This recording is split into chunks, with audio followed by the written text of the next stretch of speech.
Madame, Monsieur, bonsoir et merci de nous recevoir chez vous. Dans l'actualité ce soir, présidentielle 2018, l'impression du matériel rend une copie exemplaire. Les bulletins de vote et de campagne sont livrés à Elections Cameroun, les enveloppes également. Constat et satisfecit du ministre de l'administration territoriale à suivre dans le 20h30. Dans le dossier études à l'étranger, la bourse conserve sa valeur. Environ 250 étudiants camerounais partent cette année à la conquête du savoir. Incursion dans le circuit des bourses d'études, c'est le regard sur le Cameroun ce soir. Et puis, éliminatoire CAN 2019, hausse des températures à 3 jours du duel Cameroun-Comore. L'équipe comorienne veut manger du lion.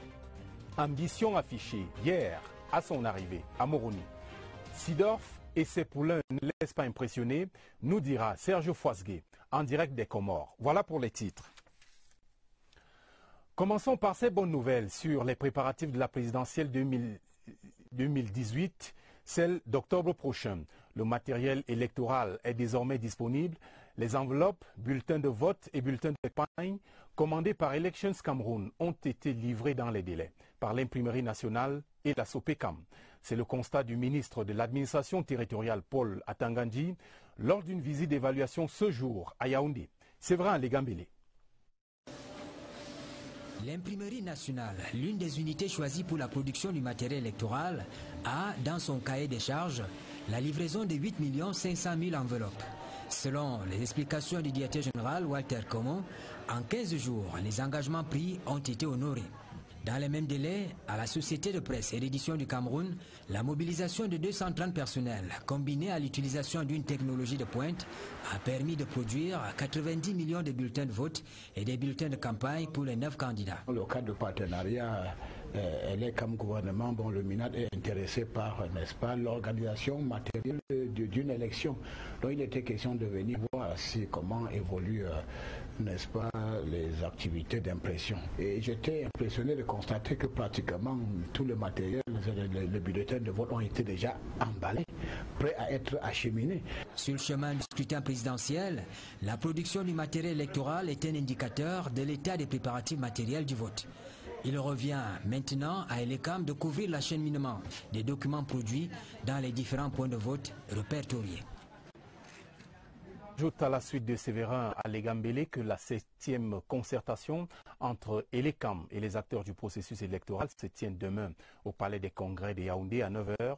C'est la substance d'un communiqué du président du Conseil électoral d'Elections Cameroun, Eno Abrams Egbe, parvenu à notre rédaction. Le vote de la diaspora est garanti à cette élection présidentielle. Les Camerounais de France, par exemple, sont déjà mobilisés.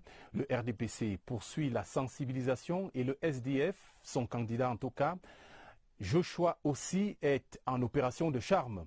Voyons tout cela avec Maxence Ancel sur place à Paris. Place du Trocadéro à Paris, samedi se sont réunis quelques Camerounais de la diaspora réclamant un candidat de large consensus. Nous essayons de les mettre devant leurs responsabilités historiques. Ce n'est pas 2 tours. Et à un seul tour, à 8, vous savez, chacun va avoir ses 2-3%. En banlieue parisienne, dans la ville de Bobigny, aussi Joshua du SDF est venu entretenir ses militants et autres Camerounais de France sur son programme. À la fin, les avis sont partagés. Je suis encore dubitatif sur certains points. La digitalisation de ce système-là, le système éducatif. Les cartables seront digitalisés, il y aura des tablettes un peu dans toutes les écoles. Je suis très satisfait le fait qu'ils répondent aux questions directes et claires. La sous-section RDPC Seine-et-Marne a mobilisé dimanche après-midi les militants pour remercier leur grand camarade Paul Biya pour sa candidature. On a dans tous nos travaux fait appel à sa candidature. Il va de bon sens que nous lui manifestons notre joie et lui dire merci. À leur côté, la ville de Grigny, représentée par son premier adjoint. À partir du moment où on est dans un objectif partagé de bien vivre ensemble, qu'en tant qu'élu de la République française, je me devais en tout cas de faciliter les choses pour organiser cela. 3 grands événements à venir pour ce qui est du RDPC France Nord et ses alliés. 23 septembre à Orléans, campagne d'ouverture. 6 octobre dans la région parisienne, fin de campagne. Entre les deux dates, une marche de soutien sera organisée. Et dans la coopération multilatérale, les assurances de l'Union africaine au Cameroun, l'institution se propose d'aider notre pays à retrouver la paix et la stabilité dans les régions du Nord-Ouest et du Sud-Ouest. C'est ce qui ressort de l'audience accordée par Peter Mafani Moussongé, le président de la Commission nationale pour la promotion du bilinguisme et du multiculturalisme, aux représentants permanents de l'Union africaine ce jour à Yaoundé. Compte rendu, William Badi. L'écho lointain de la situation sociopolitique que connaissent les régions du Nord-Ouest et du Sud-Ouest a largement dépassé les frontières camerounaises et préoccupe désormais l'Union africaine. Dans sa visite à la Commission nationale pour la promotion du bilinguisme et du multiculturalisme, la délégation de l'Union africaine que conduit le professeur Alain Diakoba Tehindrazanarivelo, ambassadeur de la République de Madagascar, représentant permanent à l'Union africaine, a été reçu par Peter Mafani Moussongé, le président de la Commission nationale pour la promotion du bilinguisme et du multiculturalisme. L'audience de ce matin permet de répondre, de voir comment le pays donne une réponse, je dirais, à long terme. Parce que la réponse à long terme, c'est aussi le retour à la paix et comment l'Union africaine peut aider. Après avoir exprimé la satisfaction de l'Union africaine pour la création d'une commission nationale pour la promotion du bilinguisme et du multiculturalisme au Cameroun, le diplomate malgache a laissé entendre que l'institution panafricaine qui le déploie au Cameroun s'est dit prête à un appui conséquent à travers la mise à disposition des organismes de l'Union africaine dans l'accompagnement du Cameroun vers une paix durable. Ouvrons à présent la page consacrée à la rentrée scolaire 2018-2019. Et d'abord, des nouvelles de Buea, dans le sud-ouest où les cours ont effectivement repris depuis le début de la semaine. Le gouverneur Bernard Okalia Bilaï était d'ailleurs dans quelques établissements scolaires pour constater la reprise. Confirmation dans ce reportage de CRTV Sud-Ouest. Terminal A4 au lycée bilingue de Buea. Le premier contact de l'année scolaire est établi entre le professeur de philosophie et ses élèves. En première TI, quelques élèves ont aussi répondu présent ce mardi matin. Au Government High School GHS de Buea, tout comme à l'école publique francophone groupe 1 et 2, le corps enseignant, personnel administratif et élèves sont en place. Le gouverneur Bernard Okalia Bilaï a lui-même effectué un tour pour toucher du doigt la situation. Nous avons constaté la présence effective des élèves dans les salles de classe qui suivaient des cours, la présence effective des enseignants qui dispensaient des cours. Donc nous pouvons conclure que la rentrée est effective comparativement à hier où les choses n'avaient pas encore réellement pris. L'ambiance générale n'affiche pas une grande affluence et le numéro 1 du Sud-Ouest rappelle que le train est déjà en marche. Nous demandons aux parents d'accompagner les enfants à l'école. Et nous demandons aux élèves du secondaire de venir à l'école. Qu'ils sachent que pour avoir des résultats positifs, ça commence maintenant. Les délégués régionaux de l'éducation de base, Dorothée Motazé, et des enseignements secondaires, Hana et Tondemboua, étaient dans la suite du gouverneur. La communauté éducative du Sud-Ouest se dit confiante de ce que la reprise se fera progressivement au fil des jours. Et avant de continuer, je vous donne lecture de ce communiqué du ministre de la Communication qui nous parvient à l'instant. Le ministre de la Communication informe l'opinion publique nationale et internationale que des terroristes se réclamant de la mouvance sécessionniste ont perpétré depuis le 1er septembre 2018 une série d'actes criminels visant manifestement à perturber le déroulement serein de la rentrée scolaire 2018-2019 dans certaines localités des régions du Nord-Ouest et du Sud-Ouest. C'est ainsi que, dans la nuit du 1er au 2 septembre 2018, le directeur de l'école primaire de Bamali, dans le département du Ngoketunja, région du Nord-Ouest, a été froidement assassiné. Le lundi 3 septembre 2018, 6 élèves du Presbyterian Girls Secondary School de la localité de Bafout, dans le département de la Mézam, région du Nord-Ouest, ont été kidnappés en même temps que le principal du dit collège. Le mardi 4 septembre 2018, aux environs de 14 heures, Une dizaine d'individus a pris d'assaut le lycée de Mélim dans la ville de Kumbo, département du Bui, région du Nord-Ouest, et vandalisé les bureaux du personnel administratif, causant la fuite des enseignants et des élèves présents dans l'enceinte. Le même jour, une attaque perpétrée contre le collège Saint-Joseph à Sassé, dans le département du Fako, région du Sud-Ouest, a été repoussée par les forces de défense. Dans le même temps, l'économe du Government Technical College, Roberta de Kumbo, dans le département du Bui, région du Nord-Ouest, qui se rendait à son lieu de service, a été attaqué et ses effets emportés par les assaillants. Aussitôt informé des enlèvements intervenus à Bafouth, le chef de l'État, son Excellence Paul Biya, a prescrit des mesures d'urgence afin que les victimes de ces actes crapuleux, soient retrouvées et mises en liberté. Les recherches menées par les forces de défense et de sécurité ont d'ores et déjà abouti à la libération de 2 élèves et du principal du Presbyterian Girls Secondary School, kidnappé le 3 septembre 2018 à Bafouth. Il est à noter que le principal de cet établissement a subi de graves sévices corporels, dont l'amputation de 2 doigts et une affreuse mutilation sur le visage. Les recherches se poursuivent toujours pour traquer les auteurs de ces différents forfaits, les appréhender et les mettre à disposition de la justice. Le chef de l'État, son Excellence Paul Biya, condamne avec plus grande fermeté les atrocités et s'insurge contre ces graves violations portées au droit, à l'éducation et à la vie. Il s'agit d'actes terroristes barbares qui caractérisent les ennemis de la République ainsi que leur soutien et qui constituent des crimes indescriptibles et qu'aucune cause ne saurait justifier. Le gouvernement de la République prend à témoin la communauté internationale et s'étonne du mutisme observé par les ONG internationales et les organismes de défense des droits de l'homme, si promptes à stigmatiser les autorités camerounaises ainsi que nos forces de défense et de sécurité dans le combat qu'elles mènent pour le retour à la normale dans les régions du Nord-Ouest et du Sud-Ouest.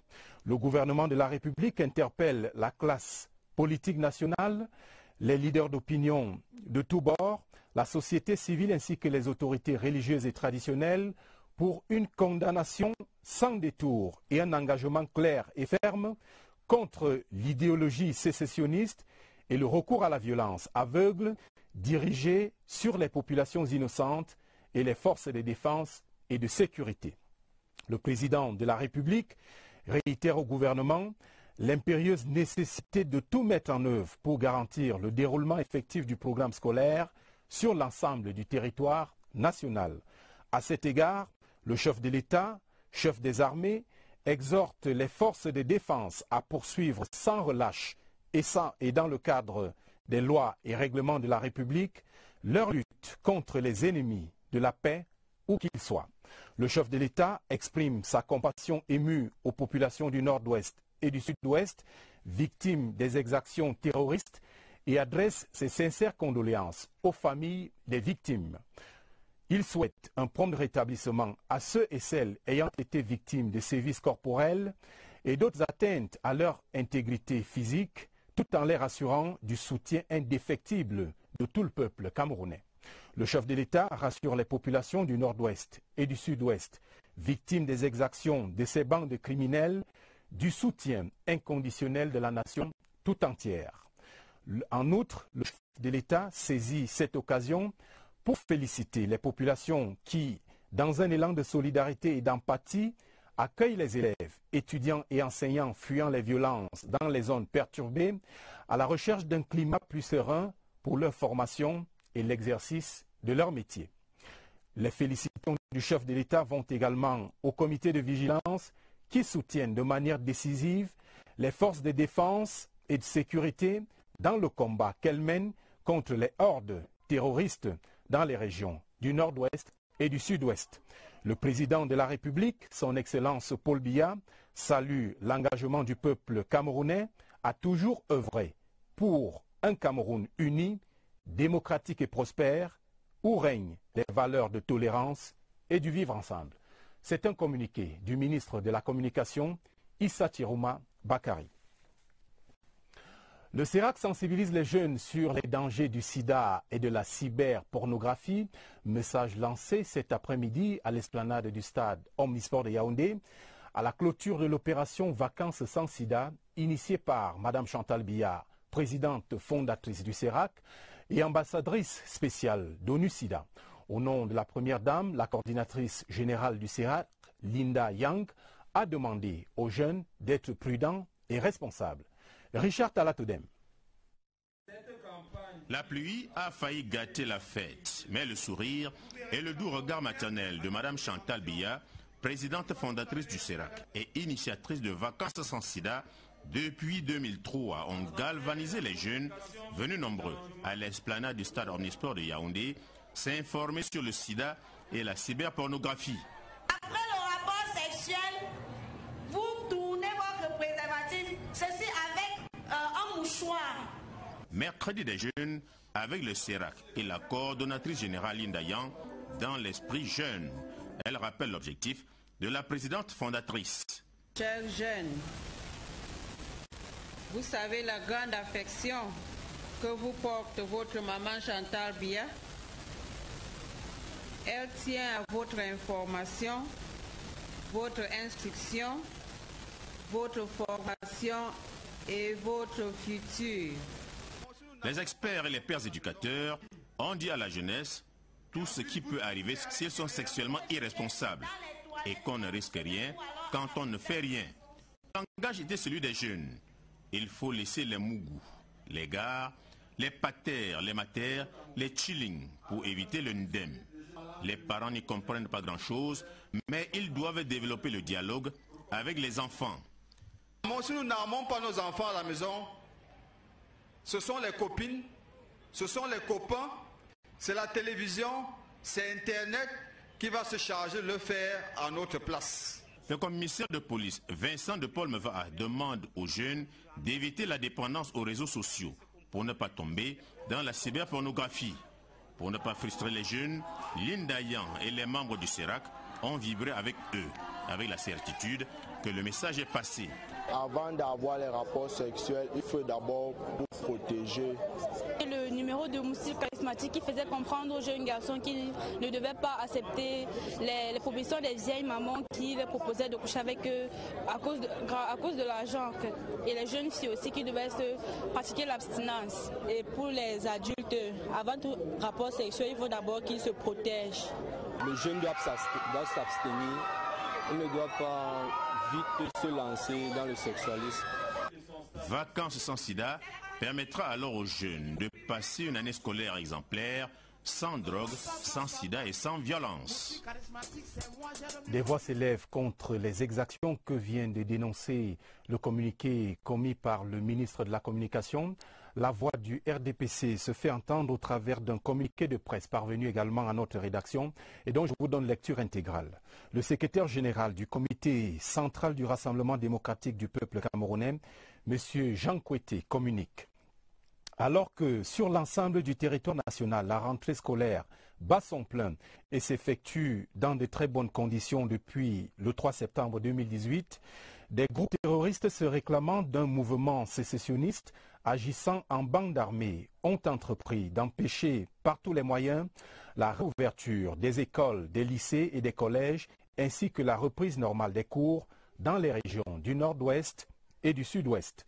Usant des méthodes les plus barbares, ils s'en prennent aux populations qui ont décidé de vaincre la peur et de braver la terreur en envoyant leurs enfants à l'école. C'est ainsi qu'ils procèdent à ces enlèvements, à des enlèvements des enseignants, des parents et des élèves, y compris des enfants des écoles maternelles qui sont torturés, mutilés et, pour certains d'entre eux, malheureusement tués, sans oublier les incendies des établissements scolaires publics et privés, dont certains relèvent du patrimoine éducatif national. Le Rassemblement démocratique du peuple camerounais dénonce avec la dernière énergie ces actes barbares et inhumains qui ne peuvent relever que de la schizophrénie et de la démence.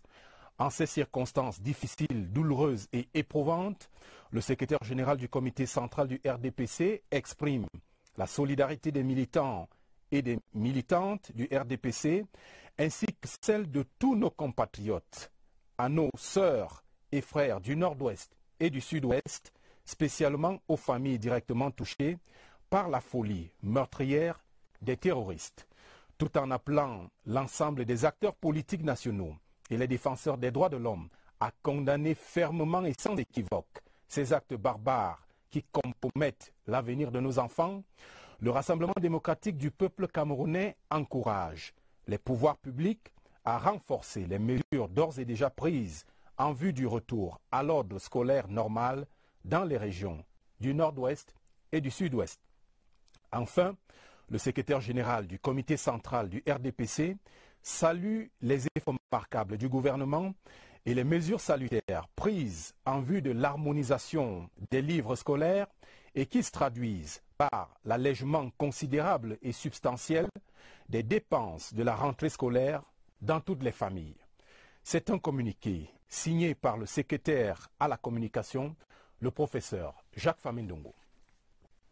Dans la suite du journal, faisons un tour dans une école de Yaoundé dédiée aux enfants atteints d'un handicap physique ou mental. Les choses, comme vous l'imaginez, se présentent différemment car l'encadrement nécessite plus d'efforts pour le personnel enseignant et pour les parents. Lucie Colette Avolo. L'école inclusive se présente comme un recours indispensable dans la scolarisation et l'acquisition des connaissances dans le même cadre et sans discrimination pour les enfants.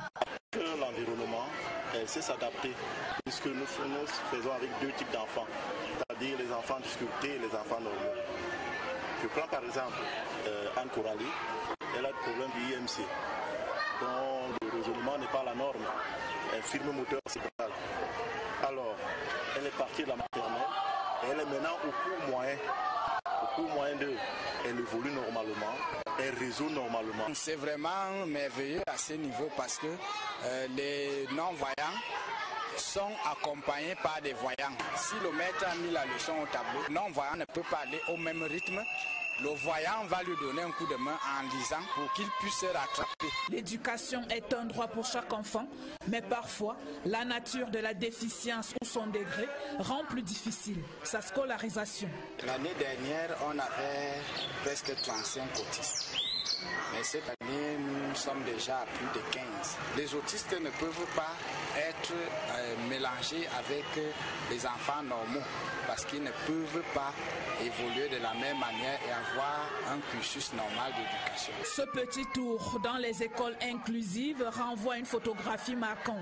Des visages d'enfants déficients ou pas, tout sourire, comme pour faire l'éloge de l'école sans discrimination. Dans le feuilleton de la semaine ce soir, nous restons au campus du lycée de Biémassi en compagnie de notre nouvelle enseignante, Danielle Ntonga. Unité d'action de cet épisode, la gestion des rapports avec les collègues et la hiérarchie aux heures creuses. Un autre univers de la vie professionnelle dont les séquences sont ici racontées par Laurence Okalia. Après la pluie vient le beau temps pour Madame Tonga, lors de sa pause après un cours de géographie en terminale. Un cours qui joue les prolongations, mais elle garde le sourire car elle se rapproche de son moment, celui de la bibliothèque avec ses collègues. La nouvelle s'est déjà faite des copines sur qui elle peut compter. Il y a Bernice, surveillante générale, qui assure ses arrières. Si tu as le problème avec les élèves en classe, tu peux venir au bureau, tu viens m'appeler.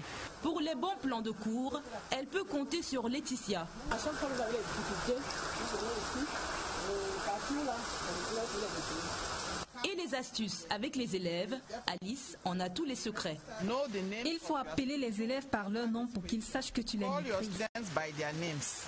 Côté administratif aussi, la paperasse n'a rien à voir avec ceci. Sur sa liste au rouge, tout est juste. Monsieur le proviseur Fouda André, il a essayé de résoudre tous nos petits problèmes, nos soucis d'emploi du temps. Donc ça fait que lundi, quand je suis arrivée, je n'avais plus de problème. C'est pourquoi la causette du jour sera abrégée. Première convocation chez le proviseur, mais rien de bien méchant, juste la minute encadrement. Vous n'avez pas de rapport particulier avec les élèves. Vous êtes chargé de leur éducation morale, civique et intellectuelle. Voilà pourquoi l'État vous a envoyé au lycée de Biémassi. Avec toutes ces leçons, la prof n'a aucune raison d'avoir une mauvaise note à son évaluation par ses collègues et ses élèves demain.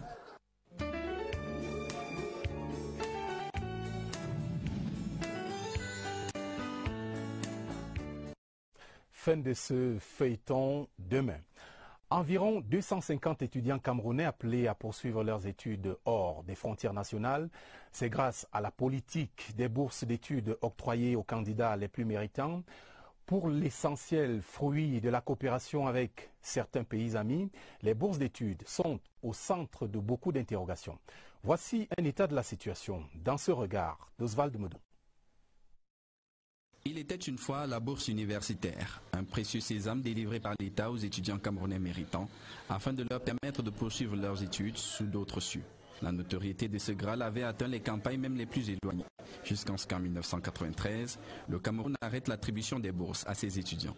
Ce n'est pas pour autant que les bourses ont disparu. Il y a plusieurs pays amis qui nous offrent les bourses chaque année et c'est ouvert à tous les Camerounais et la sélection est faite par une commission interministérielle. La prise en charge de l'étudiant est assurée par le pays hôte. Le Cameroun, lui, assure son transport et quelques frais supplémentaires. Chaque année, les 250 bourses disponibles pour des champs d'études aussi divers que variés proviennent de la coopération. La plupart sont des filières scientifiques, médecine, l'ingénierie, l'architecture. Parmi les destinations des étudiants camerounais, il y a les habitués. Chine, Russie, Turquie, Maroc, Tunisie, Israël, la Suisse, la Corée du Sud et autres Australie sont partenaires de toujours. Cette année, 23 pays ouvrent leurs portes. Tout Camerounais peut faire acte de candidature, à condition tout de même de répondre à certains critères, l'excellence, mais pas seulement. Pour le niveau études universitaires, le candidat doit avoir au plus 21 ans et pour les études post-universitaires, 32 ans. Le répertoire annuel des bourses est disponible sur Internet et les candidats peuvent souscrire en ligne. Les offres, sous forme de communiqués, s'affichent dans les couloirs du ministère. Et malheureusement, tout ceci reste peu connu. Une fois de retour au pays, les anciens boursiers de l'État bénéficient d'un encadrement pour leur faciliter l'intégration socio-professionnelle. Plusieurs programmes s'occupent de ce volet, à l'instar du programme d'aide au retour et à l'insertion des jeunes de la diaspora. Ce programme est logé au ministère de la Jeunesse. Nous en parlons avec Agnès Solange Abessolo. C'est une hantise pour tout ex-boursier de retour au Cameroun. C'est faire une place au soleil, ce qui n'est pas toujours évident. Alors l'État a créé un certain nombre de programmes dont le but est d'accompagner les jeunes désirant retourner s'installer au Cameroun, parmi lesquels les ex-boursiers. Le programme d'aide au retour et à l'insertion des jeunes de la diaspora en est un. Le Paris Jeudi se définit en deux types d'accompagnement. Premièrement, en emploi salarié. Il est question ici de trouver un emploi stable à l'ex-boursier. Deuxièmement, accompagnement en auto-emploi pour ceux qui arrivent avec des projets. Pour éviter de tomber dans une spirale infernale, les boursiers de retour se font préalablement enregistrer à l'Observatoire national de la jeunesse. Là-bas, en fonction des besoins, ils seront orientés pour un accompagnement financier et institutionnel. Le plafond pour l'accompagnement financier est fixé à 25 millions de francs CFA à travers un mécanisme propre au ministère de la Jeunesse et de l'Éducation civique qui est celui défini par le Fonds national d'insertion des jeunes. Pour accomplir ces missions, le Paris Jeudi dispose d'un comité de pilotage et d'une coordination nationale. Diplomatie de salon dans la suite du journal. Le ministre des Finances, Louis-Paul Motazé, a reçu ce jour en audience Kunio Okamura, ambassadeur du Japon au Cameroun, en fin de séjour. Les questions de développement et de coopération bilatérale entre les deux pays étaient au menu des entretiens. Compte rendu d'audience, Pierre Binambarga.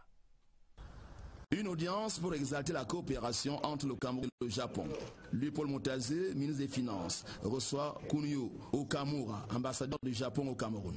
Les deux hommes revisitent les grands moments de cette coopération au moment où le diplomate japonais s'apprête à quitter Yaoundé. Je suis venu ici pour exprimer ma sincère remerciement, connaissance, monsieur le ministre, de cette gentillesse de collaboration toujours réservée à nos activités. Au cours des 3 prochaines années, le Cameroun entend remettre l'ordre dans ses comptes et accentuer la diversité de son économie. À cet effet, une nouvelle dynamique de développement s'impose, surtout dans les filières porteuses de croissance. Le Japon entretient avec le Cameroun des relations diplomatiques et économiques depuis 1997. Ces relations permettent au pays de bénéficier du programme d'aide non remboursable. On peut citer l'hydraulique rurale, la communication, l'octroi des bourses d'études et qui ne connaît pas les écoles primaires construites dans l'ensemble du pays, dénommées écoles japonaises. Il sera désormais possible de produire du cacao tout en préservant l'environnement. Un programme de 5 ans vient d'être lancé à cet effet par l'Institut de recherche agricole pour le développement. Il va former les producteurs africains avec l'appui financier de l'Agence norvégienne pour la coopération au développement. Augustin Bidjoka. La mauvaise fertilité des sols est en partie la cause fondamentale qui sous-tend le déclin de la production que connaît le secteur cacao depuis des décennies. Mais pour relancer la filière et porter la production à 600 000 tonnes d'ici 2020, le Cameroun se propose la création de 400 000 hectares de nouvelles plantations. Et du coup, se pose la problématique de la déforestation. Le projet d'intensification de la production durable de cacao par le développement, la diffusion de la gestion intégrée de la fertilité du sol vient d'être lancé au Cameroun après le Ghana, la Côte d'Ivoire et le Nigeria. La cacaoculture a été identifiée comme un des moteurs de la déforestation depuis les années 90. Il est donc question, n'est-ce pas, pour la recherche de développer des mécanismes qui permettraient, n'est-ce pas, aux producteurs de cacao de produire en grande quantité, mais sur des surfaces réduites. Ce programme s'articule autour des partenaires publics-privés entre l'industrie et la communauté internationale pour combler des lacunes majeures concernant la base des connaissances. Les différents intervenants au plan national se sont retrouvés dans cette salle des actes de l'Institut de recherche agricole pour le développement IRAD à Yaoundé. Il est donc question qu'à travers ce projet, au lieu qu'on aille dans la création de 400 000 hectares de nouvelles plantations, de valoriser les anciennes plantations qui étaient devenues peu productives à travers la revalorisation de la fertilité de ces cacaoyers. Pour les 5 premières années du projet, un financement d'environ 6 milliards 400 millions de francs CFA a été accordé par l'Agence norvégienne pour la coopération au développement. Et voici la preuve que l'on peut être prophète chez soi. Elle nous vient du Noun, à l'ouest du pays, où Zakari Ngumbe, le nouveau secrétaire général du Conseil économique et social, vient d'être célébré par les siens avec les bénédictions du sultan roi des Bamoun. Ibrahim Bombonjoya a reçu cette élite locale suite à sa nomination par décret présidentiel au Conseil économique et social. Laurent Chissoukbe, CRTV Ouest. C'est un palais royal de Fumban, vibrant au rythme des sonorités du terroir.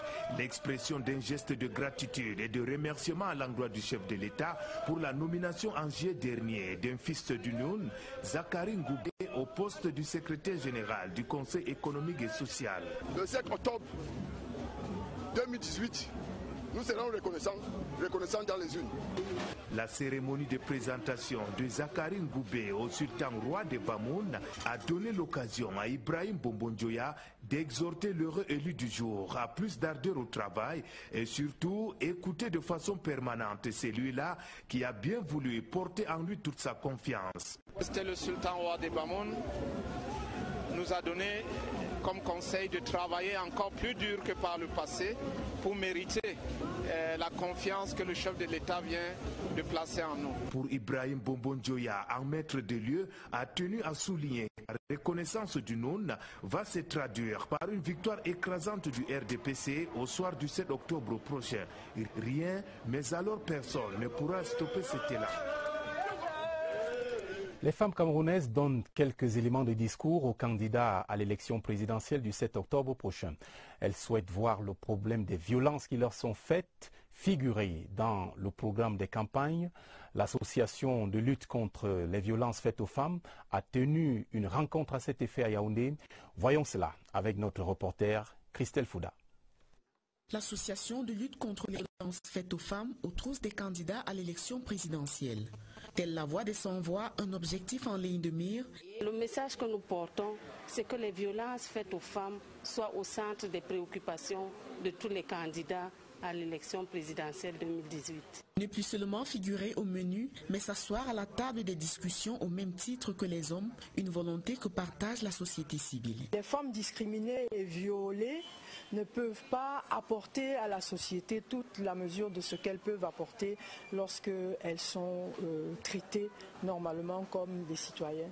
Prévention, sanction et encadrement juridique pour un meilleur respect des droits de la femme, une mission régalienne du ministère à elle consacrée. Tout un programme de développement social de la femme est envisagé qui prend effectivement en compte toutes les formes de violence qui sont faites à l'égard des femmes. Briser les barrières quelles qu'elles soient, c'est le mot d'ordre fixé par l'association de lutte contre les violences faites aux femmes, d'ores et déjà à pied d'œuvre pour la conquête des candidats à l'élection du 7 octobre. Le centre médical de Matombe, dans le département d'Union-Ekele, région du centre, vient de recevoir un important don de médicaments d'une valeur de 2 500 000 francs CFA. Le don est de l'association des anciens boursiers de l'agence coréenne de coopération. C'était au cours d'une cérémonie présidée par l'ambassadeur de la République de Corée au Cameroun, Inès Magoum. C'est la fête à la maison. Les populations de la commune de Matombe, dans le département d'Union-Ekele, peuvent désormais se faire soigner à domicile. C'est le soulagement après de nombreuses années de souffrance. Sous-équipé depuis sa création, le centre médical est déserté par les patients au fil des ans. Ces médicaments arrivent donc à point nommé pour tous. Vous voyez comment tout le monde est content. Le fait que les bâtiments soient défectueux rend le travail un peu difficile. Les médicaments qui ont été en priorité commandés. Nous avons d'abord commencé par les médicaments orientés contre le paludisme, les médicaments de première nécessité pour les accidentés, puis les antibiotiques. Le rêve devient réalité grâce à l'association des anciens boursiers de l'agence coréenne de coopération internationale qui travaille avec la COICA. On a pensé que c'était nécessaire de soutenir leurs activités afin de promouvoir nos relations d'amitié et de coopération. Selon les instructions de Madame le délégué régional de la santé, ces produits doivent être vendus à un prix normal pour permettre de réapprovisionner la pharmacie qui est complètement vide. Une mise à disposition qui sera bien sûr encadrée selon les termes du protocole d'accord signé ce même vendredi entre l'association donatrice et la responsable du centre médical d'arrondissement de Matombe.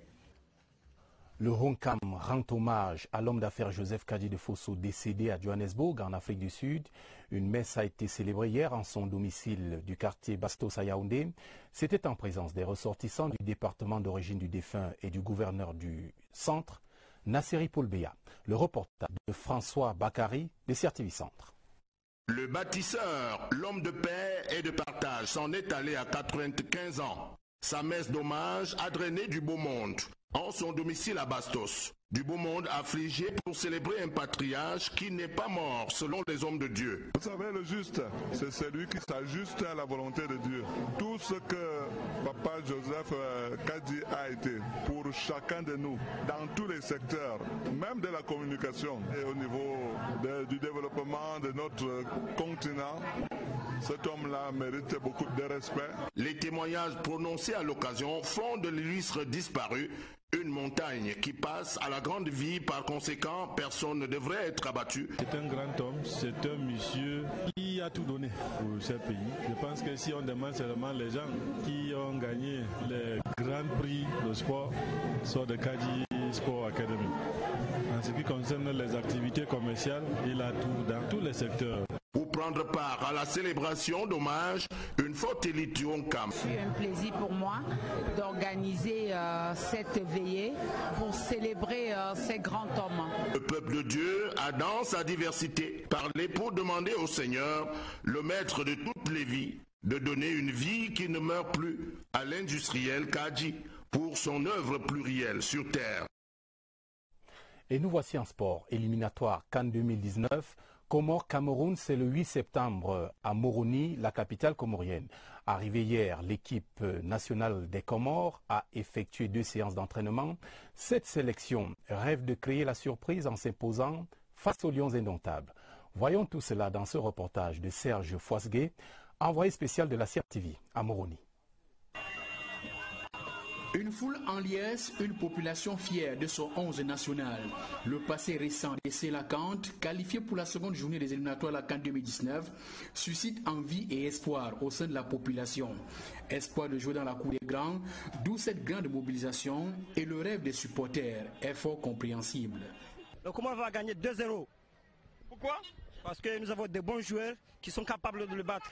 On se demande si le lion venant du continent peut traverser l'océan, plonger en profondeur pour capturer ce Sélacante. Plonger, le lion risque de se faire noyer. Avis partagé par les acteurs eux-mêmes, peu après le bain de foule, une première séance dans la soirée, puis une seconde à l'autre bout du port de Moroni. Le stade El Moubert est le camp de base pour élaborer les meilleures stratégies face aux Lions du Cameroun. Du concepteur aux acteurs, la tradition conquérante du 11 national est à perpétuer. Ça va être un match difficile comme on l'a dit et on espère faire un bon match. On va juste s'occuper de nous, faire le mieux possible et espérer gagner le match. On le prépare difficilement parce qu'on sait qu'on connaît la qualité de cette équipe-là. Beaucoup d'atouts, mais après elle est entre guillemets en construction aussi, quoi. Nous on est là pour jouer au football, après sur un match il peut se passer beaucoup de choses. On a un public, une grosse ferveur ici à Moroni, aux Comores. Et l'objectif c'est d'arriver à faire un bon résultat. Le duel à distance est donc engagé. En attendant l'arrivée du Lion ce jeudi, Moroni vit déjà au rythme d'un duel qualifié d'historique par les Comoriens. Et c'est une actualité à suivre sur la CRTV. Coopération sportive, le comité national olympique du Libéria est à l'école camerounaise. Son président est en visite officielle dans notre pays. Il a été reçu en audience ce mercredi par le ministre des Sports, Bidung Pat. Le compte rendu d'Évariste Yenga. Pour la première fois, il foule le sol camerounais. Broui Philibert Semogaï vient toucher du doigt les réalités du sport camerounais. Il y a certains pays africains où je ne perçois pas les rapports entre le ministère et le comité national olympique. Ici, j'ai hâte d'apprécier le système de collaboration entre les deux. Ce mercredi, deuxième jour de sa visite officielle, le président du comité national olympique du Libéria est accueilli par le ministre des Sports camerounais, Bidung Pat. À sa suite, le colonel Kalkaba, son homologue de Yaoundé. Les échanges entre les trois personnalités africaines du sport porteront sur l'organisation, le management du sport et aussi sa pratique par les militaires. Broui Philibert, au bout de l'audience, est marqué par la disponibilité et l'esprit d'ouverture de ses hôtes. Je suis très ému, ils ont fait preuve de beaucoup de patience en m'écoutant et en me parlant du sport au Cameroun en général. Je suis aussi très marqué par l'hospitalité des Camerounais. En quittant le ministère des Sports, Broui Philibert avoue rester disposé à s'inspirer de l'expérience olympique du colonel Kalkaba et du management pointilleux du ministre Bidung Pat. Terminons par la fin de la Super Coupe de l'émergence en Nanga Messina Domvan par Akonolinga. La clôture a eu lieu le week-end dernier en présence d'invités de marque, dont quelques membres du gouvernement. Voyons cela avec Georges Marcel Messila. Le clap de fin de cette compétition sportive marque en fait le début de la mise en œuvre d'un contrat de confiance entre l'élite et la jeunesse de l'arrondissement d'Onkola-Famba. La jeunesse, c'est l'avenir de notre pays et le président Paul Biya, c'est l'espoir. Parce qu'il faut avoir foi. Foi au président de la République parce que les réalisations sont là. Le président également croit en eux. Le président a misé sur eux. Une jeunesse qui tout au long du tournoi a eu le loisir de se côtoyer, de fraterniser, d'afficher son dynamisme, sachant ainsi mériter la sollicitude du chef de l'État. Pas moins de 6 ministères, uniquement, exclusivement pour s'occuper de la jeunesse. Maintenant que ce contrat est bel et bien établi, je demande aux jeunes de Nkola-Famba et de tout le pays de ne pas suivre les marchands d'illusions. De cette édition 2018, on retiendra également toute cette campagne de sensibilisation organisée par les initiateurs du tournoi sur les valeurs citoyennes. Je vous rappelle les titres de ce journal qui s'achève. Dans l'actualité ce soir, présidentielle 2018, l'impression du matériel rend une copie exemplaire. Les bulletins de vote et de campagne sont livrés à Elections Cameroun. Les enveloppes également. Constat et satisfecit du ministre. C'était dans ce journal, le ministre de l'administration territoriale, naturellement. Et dans le dossier études à l'étranger, la bourse conserve sa valeur. Environ 250 étudiants camerounais partent cette année à la conquête du savoir. Incursion dans le circuit des bourses d'études. C'était avec notre reporter Oswald Modoun dans le 20h30. Et puis, éliminatoire CAN 2019, hausse de température à 3 jours du duel Cameroun-Comores. L'équipe comorienne veut manger du lion. Les ambitions ont été affichées, comme vous l'avez vu dans ce journal, mais Sidorf Clarence et ses poulains ne se laissent pas impressionner. Nous en avons parlé avec Serge Foisgué. Merci d'avoir regardé ce journal que vous pouvez retrouver en ligne, comme toutes nos autres éditions, sur crtv.cm. À minuit, vous serez en compagnie de Patricia Lebam-Tuxon et Jean-Cyriac Besseux pour le journal bilingue. Bonne suite de programme sur la CRTV et à demain 20h30.